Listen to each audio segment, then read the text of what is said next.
আমার বানানো ফুলকো রুটি দেখে আমার এক প্রিয় ফলোয়ার ভাই অনুরোধ করেছিলেন আমি কিভাবে রুটি তৈরি করি সেটা যেন তাদের সাথে শেয়ার করি। আপনাদের এই ভালোবাসা আর আগ্রহ দেখে সত্যি আমার ভীষণ ভালো লাগে। পারফেক্ট নরম আর ফুলকো রুটি বানানোর আসল কোনো রহস্য আছে কি না আমার জানা নেই, তবে আমি যেভাবে করি সেটা হলো ফুটন্ত গরম পানিতে সামান্য লবণ দিয়ে আটা ভালোভাবে সেদ্ধ করে নিই। এরপর ডোটি হাত দিয়ে চেপে চেপে একদম সফট করে মথে নিই। ব্যাস, তারপরে স্বাভাবিকভাবে রুটি তৈরি করে সেঁকে নেই। তাহলে প্রতিটি রুটি এরকম বলের মতো ফুলকো হবে। এভাবে পাশে থাকার জন্য আপনাদের সবাইকে অসংখ্য ধন্যবাদ। ডো থেকে আমি ছোট ছোট করে লেচি কেটে নিচ্ছি।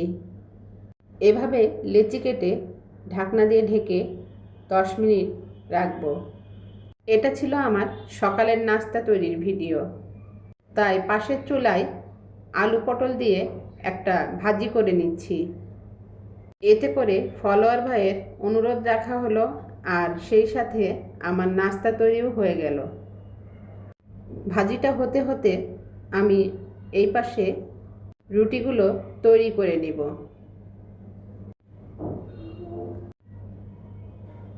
আলু পটল ভালোভাবে পেঁয়াজের সাথে ভেজে নিচ্ছি।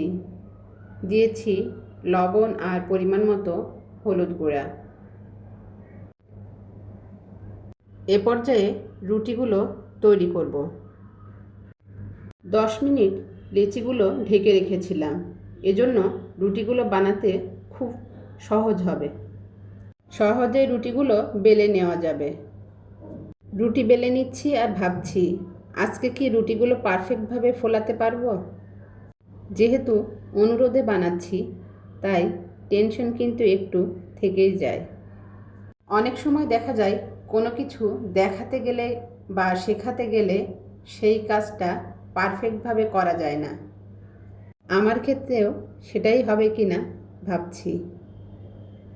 তো এই পর্যায়ে রুটিগুলো সেঁকে নেব।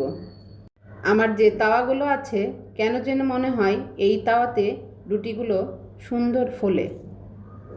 বিসমিল্লা করে একটা রুটি দিয়ে দিব, দেখি রুটিগুলো ফোলে কিনা। এখানে সব রুটিগুলো বেলা হয়েছে। রুটি উল্টানোরও কিন্তু নিয়ম আছে, 2 বার উল্টালেই রুটি ভালো ফোলে। অতিরিক্ত রুটি উল্টানোর কোনো প্রয়োজন নেই। তবে রুটি না ফুললে কিন্তু বেশ কয়েকবার এপাশ ওপাশ করে সেঁকে নিতে হয়।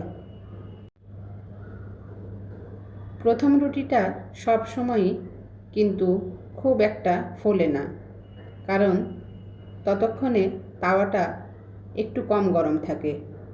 তাই আমার প্রথম রুটিটা মোটামুটি হয়েছে।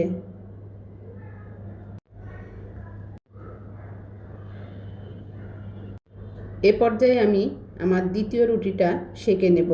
আশা করি এই রুটিটা ঠিকমতো ফুলবে। এই যে প্রথম একবার উল্টিয়ে দিলাম, এবার দ্বিতীয়বার উল্টানোতে দেখেন রুটিটা মনে হচ্ছে ফুলে উঠবে। যা হোক, আমার মনে হচ্ছে আমি ফুলকো রুটি দেখাতে পেরেছি।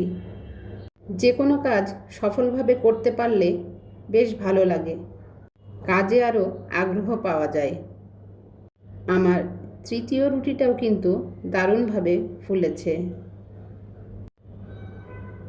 রুটির সাথে এদিকে ভাজি হচ্ছে আর এখানে আমি একটা ডিম পোস্ট করে দিচ্ছি।